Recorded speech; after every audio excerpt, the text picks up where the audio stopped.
Welcome to Life Mastery with Todd Allen, the talk radio show that dives into the science of higher consciousness. Join Todd and his guests weekly at 10 a.m. Pacific Time and learn how to live a peaceful life with intentional mastery. Enjoy a survey of inspiring topics such as abundance, intention, health, manifestation, love, and transformation. It's all right here. Leading authors, speakers, coaches, entrepreneurs with stories and messages to support your well-being, let alone your most evocative dreams.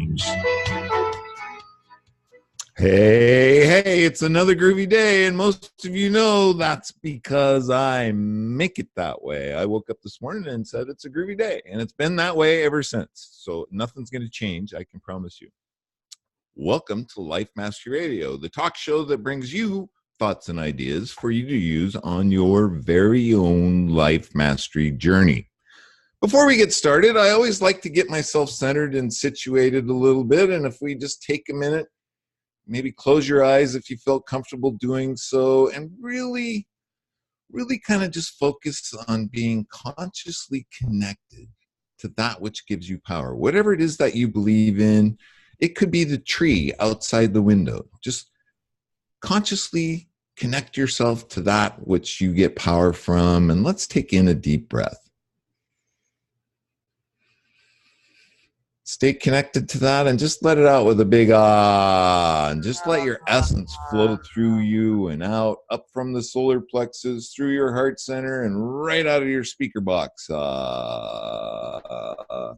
Yeah, get yourself centered and situated. And let's take in another deep breath. And this time, just get focused and center yourself on a couple of things, just a couple of things that you're grateful for. Bringing that into your conscious awareness, and then again, just let that out with a big ah, and just let the universe know you're around and everything's groovy and all your dreams, visions, and goals just right out there, and allow the universe the opportunity to make those come true for you. Okay, I'm ready for a show. Are you? This is so cool. Look at Jackie. Jackie's so fun. And Jackie is my co-host. Wave, Jackie. And she does some amazing things, but the most amazing things that she's been doing lately is working with these kids. And before the show, we always connect and we talk about what's going on in our world. And she shared some really cool stuff with me that I want her to repeat about what the kids are going through. And these are things that they wouldn't be exposed to have they not been, and this is not a class with school, this is something that this is extracurricular activity, correct? Yeah, it's a public speaking class. Right. But communication is not just speaking to an audience, it's also understanding how to communicate with people on a one-to-one level. And this week we've been focusing on learning empathy and friendship. What makes a good friend, and what have you done to be a good friend? And we've had some exercises where the kids have discovered or identified some events they've had in their life, whether they've lost a friend, or maybe they've moved away, or they failed a test, or they got an award, or something like that, and they've identified an event. And they talk about that event, and then the rest of the class has to listen for details of that event. And then the other class members will stand up and talk about what was the event that the person talked about, what were they feeling, and have you ever felt the same way, and how was your event similar to theirs, or maybe it wasn't like theirs. And so it's opened up a lot of conversation. And these are kids as young as 10 years old. And they're starting to have these conversations with each other about feelings. And it's actually kind of cool, because adults have a hard enough time about feelings. But to talk with your friends at the same age level about feelings is not always easy. And they're doing it well. And it's exciting to see them understand what it feels like to know what someone else is feeling and to be able to empathize with them because of that. So That is so cool. I can just imagine. See, they haven't they haven't reached that age yet where their ego starts to program them, and they start to get, all withdrawn, and they're learning to express themselves and share their feelings at this younger age. Oh my gosh. Our education system is so missing the boat, but that's a whole nother show. We won't go there. Well, and I hope that these types of conversations will prevent bullying, where they will be able to see the other side of everybody else. Right. Understand that we all feel the same, and we all have the same experiences, and there's no reason to try to overpower somebody else, or to bully. Gives me chicken skin, Jackie. I am just so impressed with the things that you do. And so to learn more, they can go to JackieSpeaks.com. Jackie Bailey Speaks. Jackie Bailey Speaks. Yep. And that will direct them, if they're interested in the youth classes, that will direct them to my partners in that process is WritingSymphony.com. And so I teach my curriculum to their students at this point. So, right. Yeah. At this point. See point. Did you hear that, Karyn? At this point. That's where I'm at. But we're working on getting some visions summer and camp. Goals are fighting out there. See, that's good vocabulary to have, because I know the direction that she's headed in. Yeah, that's very cool. Yeah. Well, I do want to remind the listeners that today's show page is at www.lifemasteryradio.net. You can go there. Any links that we talk about will be located there. There's already some there, and we need to update some. And while you're there, you can, I guess we took that down. We took the sign up for newsletter thing down, Jackie. So how can people get our newsletter? Get out your smartphone and text Life Mastery Radio to 22828. 22828. Life Mastery Radio. And then you'll just automatically get a reply. You'll type in your email address, and you're off to the races. And you'll start. And you're all signed up. Yep. Easy. And every week, Jackie does a great job in producing our newsletter. It highlights the guests that have been on the show, who's coming on the show, and a blog post about the show. So after the show today, Jackie will create a blog post, and she does a great job. She always highlights what we talked about and so you get that in your email every week, and you'll never miss Life Mastery Radio ever, ever, ever again. My book is also there, so you can click on the link and get my book. And I know that after you read my book and love it, you'll just want to leave me some feedback on Amazon. The more stars you get, the better, I guess. So give me some stars. Yeah. Okay, are we ready for the show? I see our guest there. Look at that smile. She has just got this huge, big smile on. Our guest today is Karyn Greenstreet, and that's Karyn. Hey, wave, Karyn. Yay. Karyn is the president of Passion for Business, LLC. And Karyn is an internationally known speaker, author, and self-employment expert who has taught business and personal development topics to over 250,000 people worldwide. She is extraordinarily passionate about helping small business owners create the life and business they want. And I really love this. This is what she says. My quest is to offer my entire self in service to others. Kudos, Karyn, because Life Mastery Radio is all about that too. All my knowledge, all my experience, insight, passion, and resources, it is to help you connect to your passion and create the life and business of your dreams. I encourage you to live up to your peak potential and create a business that is juicy, rich, and fascinating. I'm all in. Let's do this. I believe we all have special gifts to bring to the world. This is so true. And everyone should have a mission statement for their life and business. Karyn's new book, One Action Now, Get Focused, Stay on Track, and Get More Done in Your Business, is on the streets, and that's what she's here to talk about today. Hi, Karyn. How are you today, my friend? I am so happy to be here. I can't wait. For me, this is so weird because I've been doing radio since 2012, and now it's more like video, and I'm seeing things move around, and it's kind of weird. And I have different screens to look at and be conscious of I'm sitting up straight. And but that's kind of what your book is about too, Karyn, is that this is all about bringing into a solopreneur or a business owner's reality that there are some things that they can incorporate in their day-to-day life that will ultimately, I guess, it's improve the bottom line. Does that sum it up pretty good? Yeah, I think when I first got started in business, I didn't understand about kind of the consciousness and the intentionality of being a business owner. And I just kind of jumped into it, and it was a little chaotic. I'll get a lot chaotic.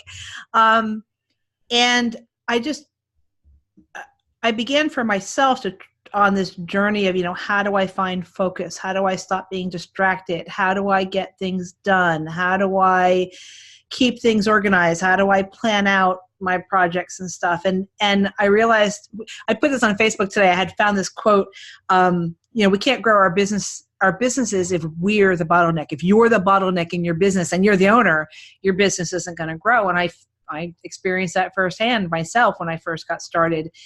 And we were laughing earlier. I was having a conversation with Todd and Jackie about what a messy kid I was and how disorganized I was. Well, that wasn't going to fly. When I was a business owner, the business was just not going to happen. So for me, it really was about solving the problem of feeling overwhelmed and feeling disorganized and having a million things I wanted to do and not knowing how to get them done, and just where was I holding myself back. And that was a years for me to figure that one out. Well, and I think a lot of solopreneurs are that way. I know for myself, I say it jokingly, but I'm probably my own worst employee. With all the employees I have, I'm probably my worst one because, there are those, I think you called it in your book, those shiny objects, right? Squirrel, or you get the idea that, I want to try this, and you incorporate it and without really thinking it through. And then there's no follow-up. And there's all kinds of those different things that you highlight in your book so eloquently. I think you did a really good job on identifying all of those things.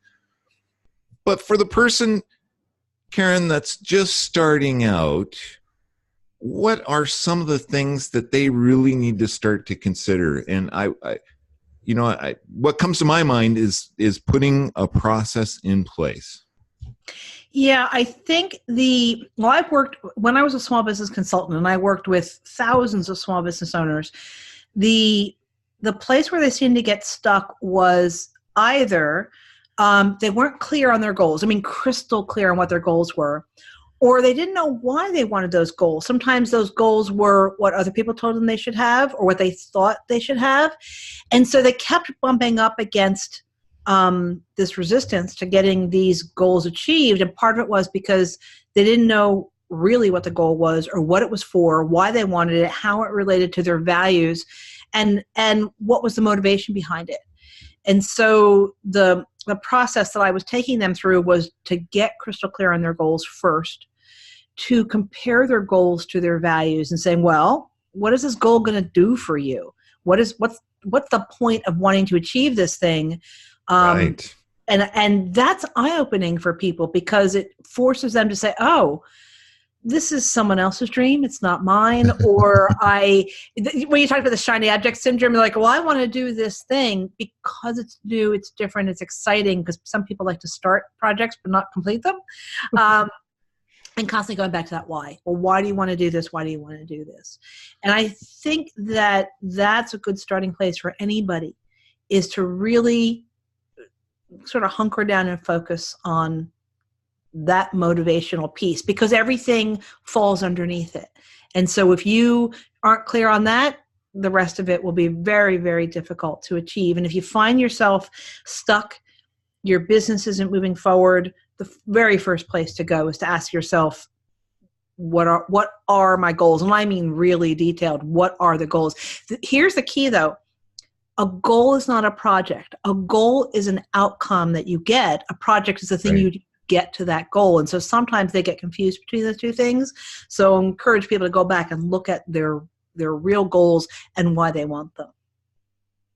So, Right. for So I some think people, it's hard to set goals, though, right? I mean, does it come naturally for us to set goals? Some people just seem to have this natural linear mind, and they're like, oh, here's my goal and here's what I have to do to do it. Boom. And I'm off to the races. But for most people, either it's difficult for them to set goals because they don't have clarity on what they really want, or they're great at setting goals, but they're not great at figuring out an action plan to reach that goal. And they don't have the natural ability to think through it at a detailed level. And so sometimes even having another group of people that you say, well, here's what I think my action plan is. And they're like, oh, you missed these 3 steps. You're like, oh, I didn't know that I had those 3 steps because I don't know what I don't know. But when you bounce it off of other people, they help you to fill in those blanks. So the thing is that some of us are not naturally hardwired this way. And there's nothing wrong about that. It's not you're a bad person because you can't do that. You just need to learn this new skill. And I really think that everyone can learn this new skill. Some people are real sort of big picture thinkers, and they're kind of cloud thinkers, and they have a very hard time narrowing it down. But it's just a skill that if you practice like driving a car, you're going to get good at it over time, even if you've never driven a car before. Right. You talked about that in your book too, and it just reminded me to write it down. Right. Because I know I'm that kind of person that it's all right here. Right. And writing it down, I guess what writing it down does is it dedicates, and you are being specific about what needs to get done and when it's all up here, it can be dynamic and change and be willy-nilly. I don't know why we think we need to keep everything in our head, because you had that. I think Todd's actually putting his hands to his head going, it's all up here. It's like, yes. And if you squeeze enough, maybe it'll work. It'll come out of my ears. Have you ever ears. had that where you have so much in your head, it's like circling around and around, and you don't have clarity. You're just feeling unfocused and overwhelmed and frustrated because you're overwhelmed, and getting it out on paper gets it out of your head. I kind of feel like our brain has RAM, it's like, it's temporary memory. You only have just so much. If you keep putting ideas and things you need to do and all that stuff into your head, at some point you're at overload and you can't add more to it. If you get it out of your head and onto paper, all of a sudden that frees up your brain. And what it does is it frees up your brain for creative thinking and creative problem solving. At RAM, storing to-do lists and ideas for projects, get that out and have a place to store it permanently so you can free up that space in your head for more important stuff. That reminds me of a process that I had to incorporate into my daily structure. And that was, being a small business owner with 15 employees, the morning would get really, really busy. And I had to create this picture in my head. And this was probably 15 years ago. And if you remember the old computers, they would get so bogged down and so slow, you had to hit Control-Alt-Delete twice and reboot it, right? Yep. So I created this visual where I would walk off site, go sit in my truck and just sit there and be quiet. And I mentally hit Control-Alt-Delete twice and just rebooted and walked back into my shop and did the second half of the day. You need time in your business where you stop the doing and you kind of put on your CEO hat and say, let me step back from all of it. Let me clear my mind and let me look at the big picture. Let me look at the landscape instead of looking at the small little detail that I'm working on. And so I think it's hugely important to do that. I mean, when you're the business owner, I don't care if you have 100 employees or it's just you got to have that time where you step back and you free up your mind and you think strategically about the big picture of what it is that you want and how you're going to get it. Otherwise, you jump right into that, like you said, that daily grind, and you're doing all that. You're checking off stuff off your task list, and then you never put your head up out of the sand and go, well, why am I doing this? And after a while, you're I feel like I'm a hamster on a wheel. I just keep going and going. I think it's worth just going back to that a little bit, because I thought that was so important and it really jumped out at me. And that's asking that question, why am, and really putting that part of your regiment and looking at a task or something that you're doing. And it's like, why am I doing this? What What is the end result? Yep, exactly. And why do you want that result? I was working with my, I have some licensees who are learning One Action Now, and they're going to be teaching it, using it in their coaching and stuff. And yesterday we had a class, and I was explaining to them about trying to understand people's motivation of why they want the goals they want. And just asking yourself that question, well, why? So someone says, well, I need to update my website. Why do you want to do that? Oh, it's old and it's not on brand. It's like, and why is that important? You just keep asking that until you actually get to the goal, which is to be perceived as an expert, and to be perceived in a good light as the person who knows whatever it is about your specialty topic. And I said to them, I said, you can't just, if they say, well, my goal is to update a website, it's like, no, that's a project. That's something you do. Your goal is to elevate your brand, but you have to ask this question, why, a million times until you get to that. And then you have to ask yourself, and why do you want to elevate your brand? And that's when it gets tricky. Because like, oh boy, okay, because I'm supposed to, why do you want to do this? Because what if you get to that why and you're like, because I'm supposed to. It's like, okay, why are you letting what someone else tells you your goal should be to become your goal? And it's like, oh boy, their eyes get big. They're like, hey, I'm in control of my business. Wait a minute. Well, ding, ding, ding, ding. Yeah. Hello. Aha moment.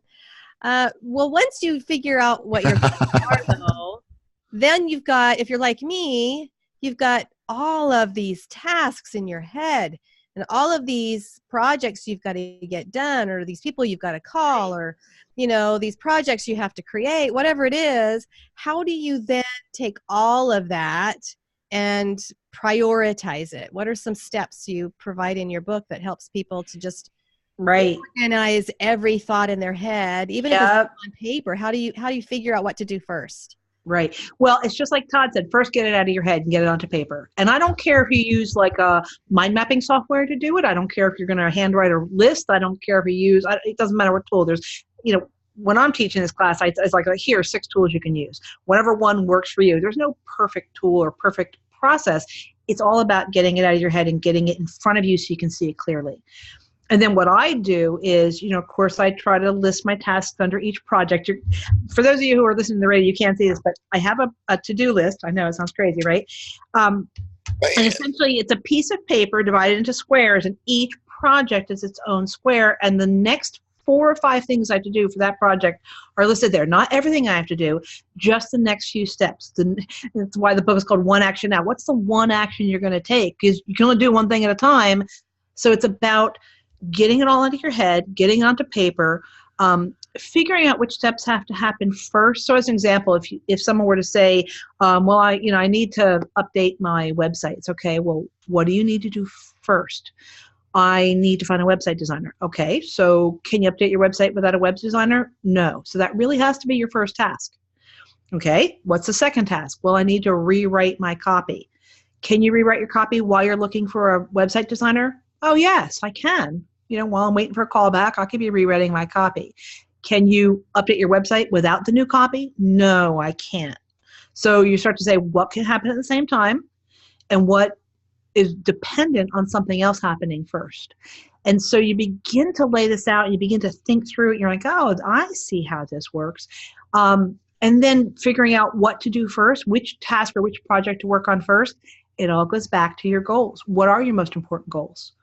And why do you want them? But it's this whole process that I talk about in my book about figuring out what's truly most important to you so that you can have what I call the perfect and authentic business. And I mean perfect business for you. And that goes all the way back to your values again. What is it? Why are you self-employed, or why are you a small business owner? You could have gone out and got a job, but you didn't. You chose to be a business owner. So why? And going back to that and understanding that it is your life. You get to design it any way you want. It's your business. It's your career. It's your family. It's your home. You get to design it any way you want. Be intentional about that. And don't just let things sort of happen, because once you're intentional about that, then you know what the next thing is to do. Well, I think, I just love the word that you've created in this buzzword. It's your passion.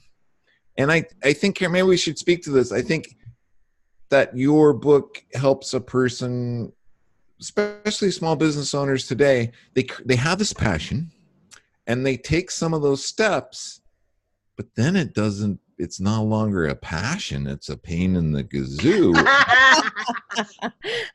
Well, let me share with you my answer to that, which is no one wants to change diapers, but everybody wants a healthy baby.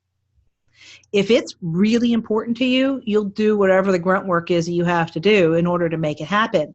And if your main driver is that everything you do is exciting and interesting and passionate, every single task you do is like the ultimate exciting thing, then you probably shouldn't be a small business owner, because there's plenty of grunt work to do.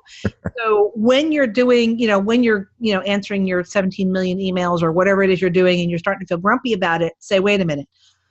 No one likes to change a diaper, but everybody wants a healthy baby. I want this business, and I want it to be successful, and I'm going to do whatever it is that I have to do to make it happen. And Right. if it's exciting work, that's great. And if it's everyday mundane work, I'm going to do that too, because I want the outcome badly enough. Right. Well, let's talk about another thing that I think small business people struggle with. And it's so bizarre to me to think about it, but I've been there. And that is the thought that I'm afraid I'm going to succeed. I'm afraid I'm going to accomplish it. Yes. And then what do I do? Exactly. Because think about it. If you succeed, what does that mean? And it's all about the story you're telling yourself about what that success means, how much work it's going to be, what other people are going to think of you, what you're going to think of yourself, what story, is your, if your identity with yourself is a person who doesn't succeed and then you do succeed, now you have to change your identity. And so you have to remember that there's this little part of our brain called the amygdala, and it's all about keeping us safe. So anytime you ask yourself to change and to grow, whether it's in your personal life or in your professional life, that amygdala is like this alarm bell, ding, ding, ding, ding, oh my God. So when you say, oh, I want to be successful, and success to me is, I don't know, $1 million sale, your amygdala is like, oh no, that's the work you're going to put into that, and you're going to have the rejections, and, you're going to have a team of, 25 people, and you're going to have to manage them, and some of them are going to be losers. And you just start telling yourself these stories, and your amygdala freaks out. And so the whole key here is to figure out how you can set stretch goals for yourself, and design a plan that doesn't trigger that amygdala. And we kind of fake out the amygdala and be like, okay, let's not talk about the $1 million sale. Let's talk about the next tiny little step you have to take. Because if you take that one action and the amygdala says, oh yeah, I can do that little tiny thing, then you take the next little step and you kind of sneak up on the amygdala, And it also is, frankly, a really practical way of getting things done is to do one step at a time. I mean, you hear that a million times, but there's a psychological reason to do it. But we tell ourselves stories. We have all these limiting beliefs about what's going to happen or what's possible, and that we just self-sabotage ourselves, and then all our passion fades, and our business is not exciting anymore. So as I was reading that thought about the amygdala, and it's just a great way to picture it. You talk about taking easy steps and tricking it and making it feel comfortable, because once you hit the alarm bell, it's just going to be, I'm not going there. Yeah. But is that overwhelm? Does overwhelm play a part with that particular part of our brain as well? It does. When you ask yourself to do more than you feel is possible to do, or when you have this massive to-do list and you try to do it all yourself, then yes, your amygdala is like, I'm overwhelmed. It's too much to do. We're never going to get this done. And so therefore, I need to shut this down. And all of a sudden those thoughts will start coming in about, maybe you shouldn't do that. Maybe you should go get an ice cream. Oh, let's go look at Facebook. That's always a Facebook. Yeah. Facebook. And it's sort of like this whole shiny object syndrome that kicks off as a way of stopping you from feeling that uncomfortable feeling. And one of your solutions, and I really like this too, is just to chunk it down. And there's only 3. You really like the number 3. Right? Just 3 things that get you one step closer. Yeah, I think the thing here is that, and I know we're coming up on a break, but really quick, say you want to write a book. Well, if you've written a book before, your amygdala is not going to be triggered. You've done it before, it's safe. But if you haven't done a book before, your amygdala is like, oh my goodness, that's so huge. It's like, okay, what's the one first thing that you can do towards that project? Oh, well, I can go to the bookstore and I can find a book on my same topic to see how someone else has written about it. Your amygdala's like, okay, we've been to the bookstore before. That's safe. We're okay. Let's do that little step. And so it's all about trying to figure out these little steps that you can take so that you can move forward. Nice. Very nice. And I don't know that Life Mastery Radio is going to do any breaks anymore because I don't and it just takes away from time and yeah. So Jackie, it looks like you were thinking about something. No? Oh, I'm always thinking about stuff, but as I'm hearing all this wonderful information, and Karyn, I will say that the name of your book really says exactly what you're trying to help people to do. One action, just do one thing and do it now. And that just simplifies it all down. And yet, like you say, we start this self-talk and we get worked up with all the things that need to be done. And I am a great multitasker. Uh-oh. But I know, because I thought I thought it was the thing to be. And I thought if you could multitask, you were on top of the world and you were ruling the place. But I've come to learn from you, Karyn, that multitasking is not so good. And I even understand, I had this moment of clarity as you were talking about changing that baby's diaper. And I'm thinking, if you multitask while changing a diaper, you're going to find yourself in a load of crap, right? And so tell everyone about multitasking and how it actually is detrimental to your success instead of... Yeah, people see, well, first of all, there actually is no such thing as multitasking. Multitasking would be doing two things at the same time, and you actually technically can't do that. You're doing something. Even if you say, well, I'll do laundry while I'm copywriting my new website. It's like, well, no, the laundry is doing itself. You're copywriting your website. What happens is it's multi-shifting of focus, hopping back and forth between different tasks. So then all of a sudden, so I'm writing the copy for my website, and then I'm like, oh, I'll go answer some emails. And so I hop over there, and now I have to shift my focus over to emails. And there's actually a delay in efficiency when you do that you now need to focus on this other thing.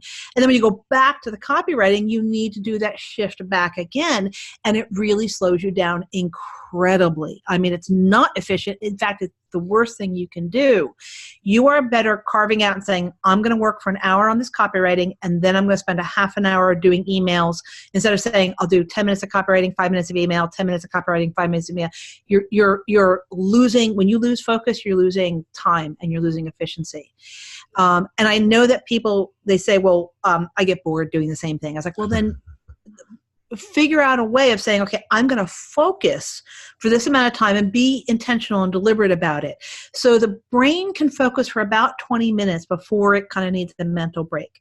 And so they have this concept called the Pomodoro method, which is basically that you work 25 minutes on something, and then you take a 5-minute break and you must walk away from your desk. It's not like you can take a 5-minute break and do something else.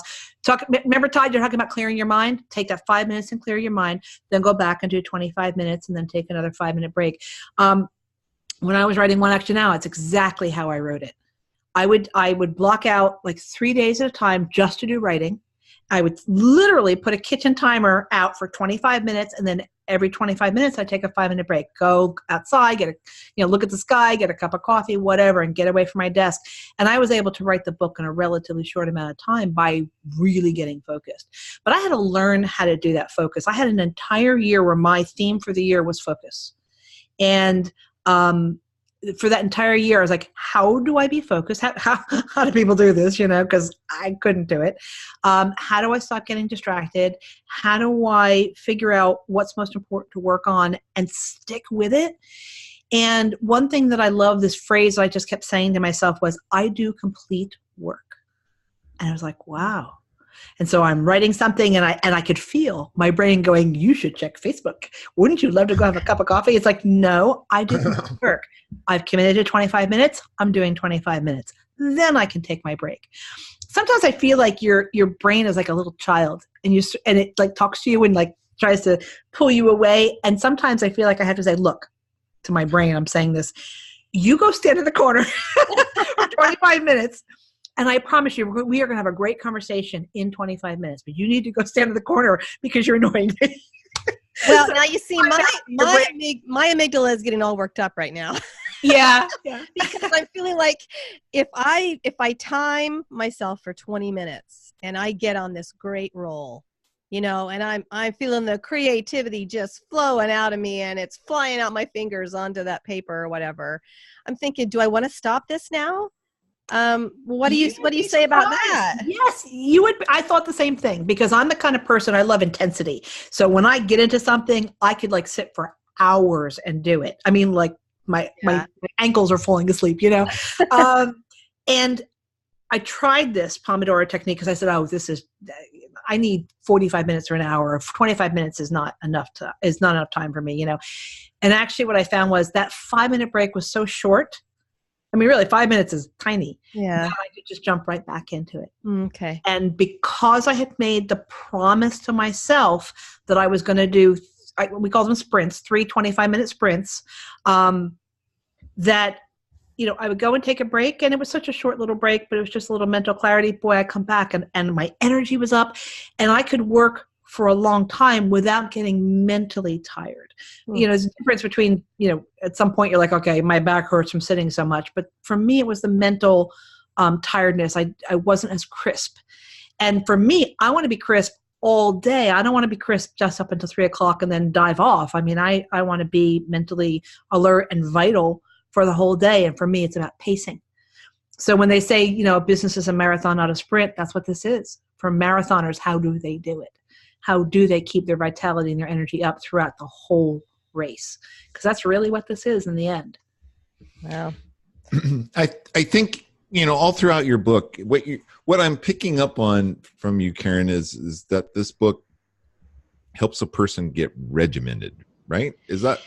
Yeah, and some people really resist discipline, and I get that. But I think you need to have some. You need to have some level of self-control and ability to focus your mind and focus your attention for whatever time span you can do it. If 25 minutes is too long, do 20 minutes. You know, I don't know. There's no police that are going to come tell you that you have to do 25 minutes. But it really is trying to help corral your leaping thoughts so that you can focus it forward. The problem that I see too often is people get distracted by too many things and they allow their leaping thoughts to lead them to other places, and then they wonder why they're not getting things done. So well, that's the whole multitasking piece, trying to do too many things. And I think you waited all the way till the end of the book to talk to us about how to stop it. So, yeah, so I wanted, in the beginning of the book, I'm talking about the practicalities of your goal setting, your action planning, and then we start talking about implementation, and then I tell them, okay, here's all the way the implementation is going to fall apart. And here's how you fix that problem, because that's where the rubber hits the road. And that's where we run into both time management issues, focus issues, another one, self-talk issues. You know, there's a lot of stuff that comes up because when we start putting our plans into action, that's when all of the little gremlins come out. They're like, oh, you can't do this. Who are you? You know, no one's going to want to read your book, visit your website, watch your videos, take your classes, hire you as a consultant or a coach. I mean, you know, whatever it is you do, you got those little gremlins that say, here's all the reasons why you can't do that. And so we need to have that conversation, because if those limiting beliefs are there and you're not paying attention to them, you'll sabotage yourself. And then you'll wonder why you're not getting things done, or why you're not, whether you're doing what I call the right thing at the wrong time. You have a task on your action plan and you're doing it, but it's not the right task to be doing right now. You have this other task you should be doing first, but that task is more difficult. It's more complicated. You don't feel as successful about that because maybe you have to learn something to do that task. So you default to the task remember your amygdala wants you to be safe. You default to the task that makes you feel successful and makes you feel good about yourself instead of the task that's going to ask you to grow. Or the difficult conversation you have to have. You're like, well, let me just check my email. It's like, yeah, okay. Why don't you just have the difficult conversation? So part of this, part of this is that self-discipline. Part of it is saying I'm brave and I'm going to do the thing that asks me to grow, even though I really don't want to do it secretly, but that you're aware of that. And sometimes I know when people talk about limiting beliefs, they're like, well, you need to have positive affirmations. But if I were to say to you, you are strong, you are brave, and you can make $6 million in 3 days, the piece of you are like, that affirmation, that's just not true. So what I say to people is, well, what if you had something that was a little bit more growing edge? And growing edge is an affirmation of something that's true and something that is leading you forward. So say that you want to write a book and you're like, okay, my self-talk is you can never do this. Who wants to listen to you? You don't know enough, blah, blah, blah, blah, blah, And so your positive affirmation is I am a successful author and everyone loves me. And you're like, okay, that's not true. It's like, well, so what is true? No buying. Right. What is true is I do know something on this topic. I don't know everything, but I do know something. And I can learn how to write a book.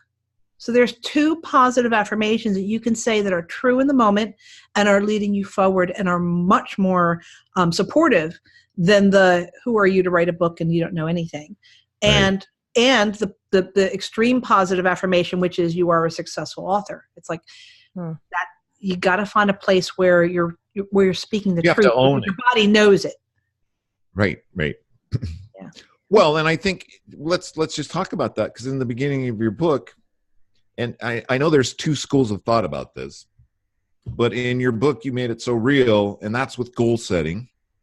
And there's one camp that will say, oh no, you got to set your big audacious goals, but you're coming more back down to earth and saying, you got to make these realistic. You have to be able to believe in them, and you have to be able to own your own ability to accomplish them. Maybe you could speak to that, though. Yeah, I think the thing is that I love big, audacious goals if that's really what you want, and that you've set a big, audacious goal with a time frame of when that's possible, so that you're not saying, I want this big, huge thing and I want it in 6 days. You're like, okay, that's not going to happen. And from a very practical standpoint, that's why when you start doing your action planning and you're laying out all your project plans and your tasks and your timing and the resources you need and all these other pieces of a project plan, you begin to realize, well, how long is it going to take to do this? with the resources and the time and my skill set that I have. It might mean that you say, okay, I do want this big goal, and I have a bunch of learning to do before I can even start moving on it, or it's going to actually take 2 years. So what are my incremental milestone goals? So you might have this big goal saying, well, I want a $20 million a year business. Okay. So in the next year, what is that milestone goal? In 6 months, what's that big milestone goal? How will you know you're moving forward towards this big goal with smaller goals that are doable? And so I always say that you need to set goals that are challenging, but doable. Challenging in that they raise the hair on the back of your neck. I mean, you're like, oh, okay, maybe, but doable, that in your gut, it's possible. Either you can do it, or someone else has done it and you can learn from them. If you can keep your goals challenging but doable, and you're constantly evolving your goal. So my 6-month goal is this, and it's challenging but doable. At the end of that 6 months, I set my next goal, which is even more challenging and even more doable because I completed this milestone goal. And I can keep stepping stone towards my big, huge goal by just constantly challenging myself. Now, not everybody really wants to work at their peak potential, and so they don't set big goals for themselves. They set goals that are comfortable for themselves. I don't have a problem with people who want their business to stay small and boutique and comfortable for them. But if what you really want out of life is to live to your fullest, then you have to ask yourself, are your goals asking you to grow? And if they're not, why not? And it goes back to that why again. Why these goals and not other goals? why do you want that big, huge, audacious goal? Do you want it because other people are telling you you have to have it? Or do you want it for yourself? Or do you want it for yourself and your family or your community? Why do you want these things? You need to really be clear about who you are and what you want out of life. Now, Karyn, anybody really do this on their own, or does it help to have someone to hold you accountable to these goals? And that support. brings me to wonder about mastermind groups. Yep. I know that's your favorite thing. That's my passion. I love mastermind groups. So how do you go about setting up a mastermind group for a personal growth, but also if you're someone who enjoys helping other people grow, how would you go about setting up a mastermind group, or what are the benefits of joining one? Yeah, I think that when you're putting you can do your action planning on your own, although it really is great to have other people to bounce it off of, just to make sure that you haven't missed anything really big. It would be super helpful to know if there's a speed bump coming up ahead that you didn't know about. Someone else says, oh, by the way, when you hit this place, here are some of the problems you might have, and here's how to fix them now. That would be really helpful when you're figuring out your action planning and your goal setting. So having other people to bounce that off of would be helpful.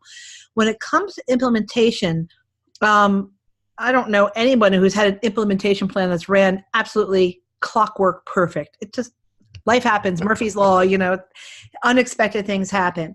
And we don't always manage our limiting beliefs and our self-sabotage properly. If we had an outside group of people who all they wanted was our success, and they were going to hold us accountable when we said we're going to get something done, not only would they hold us accountable to get it done, they'll say, well, you promised you would get that done. What's going on? How's it going?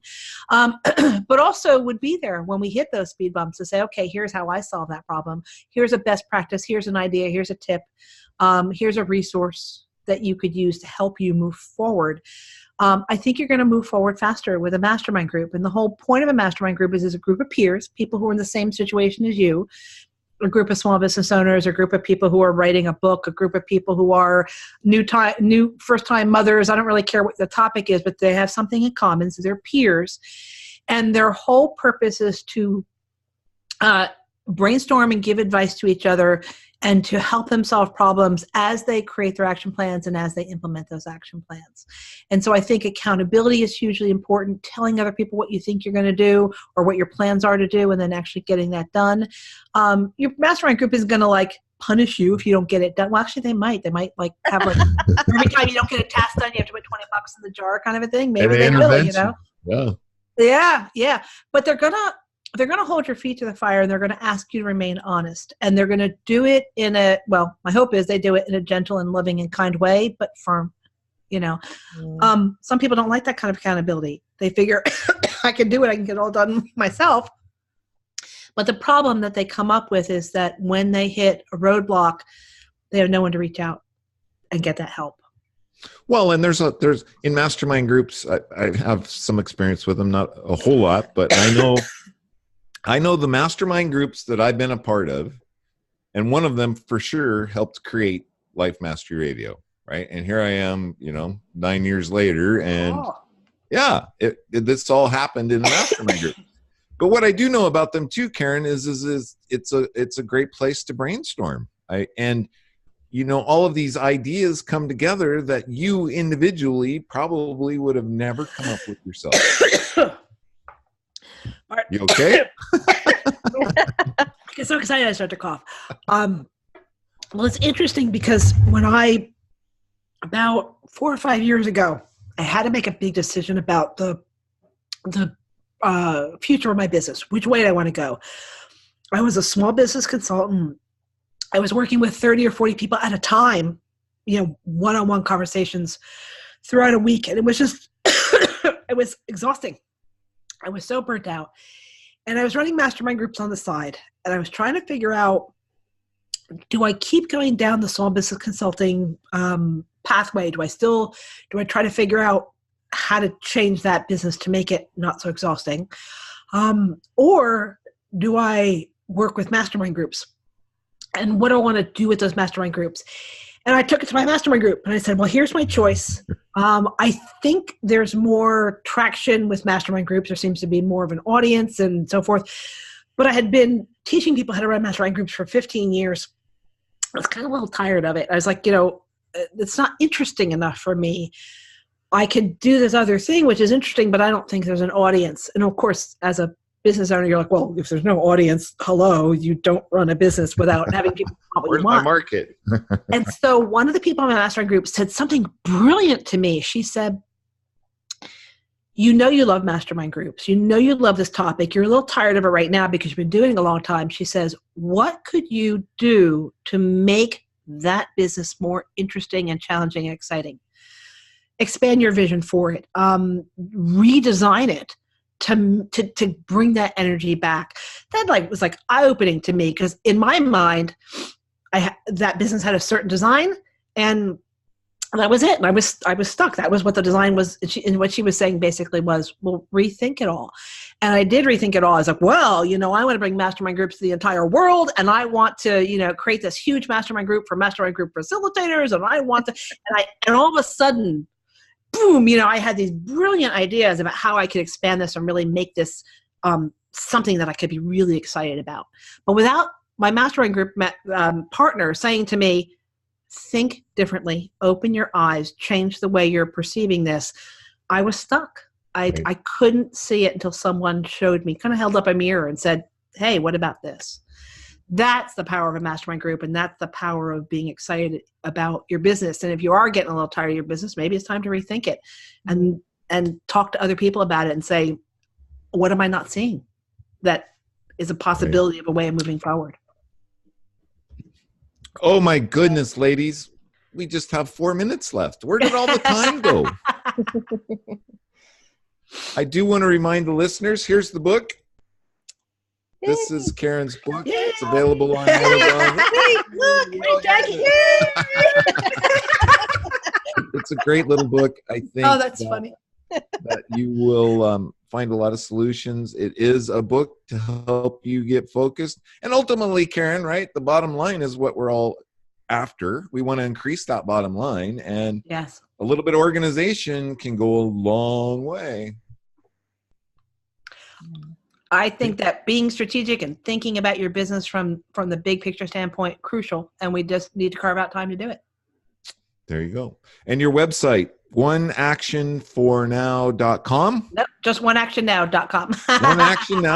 Oneactionnow.com. We'll put that link up on lifemasterradio.net. You can go there. You don't have to worry about writing it down. Thank you so much for showing up as you today. And I hope you're open to coming back on the show, because I think we just barely scratched the surface. And it seems like we've only been talking for like 10 minutes. Where'd the time go? I know, it goes so fast. Thanks so much for having me. I really enjoyed it.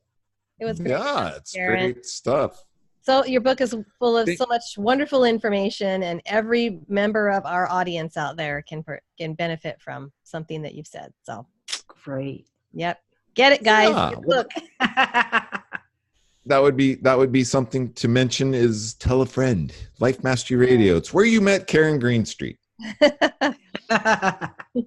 That's about all we have time for today. I hope you enjoyed the show. Please tell a friend about it. And lastly, what I would like for you to do is make it a great day, because ultimately it's all about choice. And you want to choose to get Karyn Greenstreet's book and increase your bottom line as well. Bye-bye for now. Take care.